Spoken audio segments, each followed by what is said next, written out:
ChatGPT projects, what are they and how do you use them? Here on ChatGPT on the left-hand menu, you can see projects. You press the plus button and you type in what you want the project to be called. So for example, I'm automation coach and I help people learn how to use AI at their work so they don't get made redundant in their jobs. And from here, you can immediately select a model to use, but bear in mind that once you start to use it, depending on which one you choose, you can't then switch. So I recommend just keeping it to ChatGPT 4.0 for most tasks.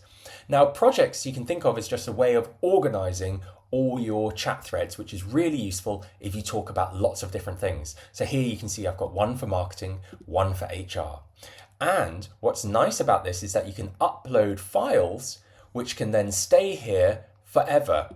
And when you start a new chat, it can use these files that you've uploaded every time. You don't need to keep uploading them as you did in the past. So for example, here in marketing, I've got 3 files here, including some campaign performance reports. And when I do a new chat thread, for example, summarize the Q3 report, notice I didn't have to upload anything again. It's just looked up the files and now it's giving me that summary.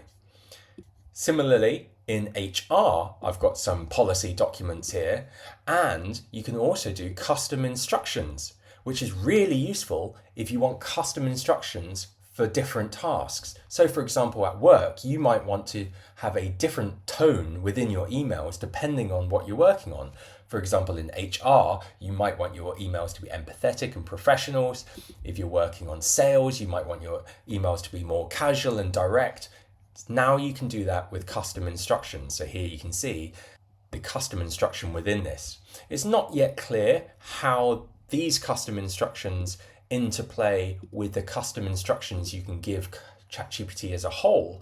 I believe it might override some of these custom instructions, but it's really useful now.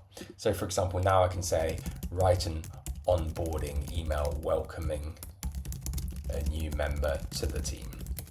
And it will use the custom instructions as well as the files that we uploaded in the previous document to then write that email for me.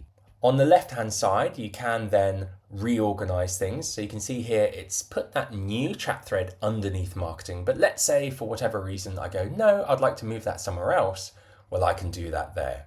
Or for example, if there's an old chat thread that I want to move into here, you can do that. For example, you can just drag it in, for example, like that. So those are projects. You can think of them almost as custom GPTs in a way. They've got lots of similarities. The only thing that projects don't seem able to do is to connect to third-party services. So custom GPTs up here, you can connect to third parties. Projects, it doesn't seem that you can do that. If you want to learn more about ChatGPT, come to my Automation Coach School community where we have lots of tutorials, ChatGPT beginner to pro, which is completely free. Thank you for watching, and I'll see you in the next one.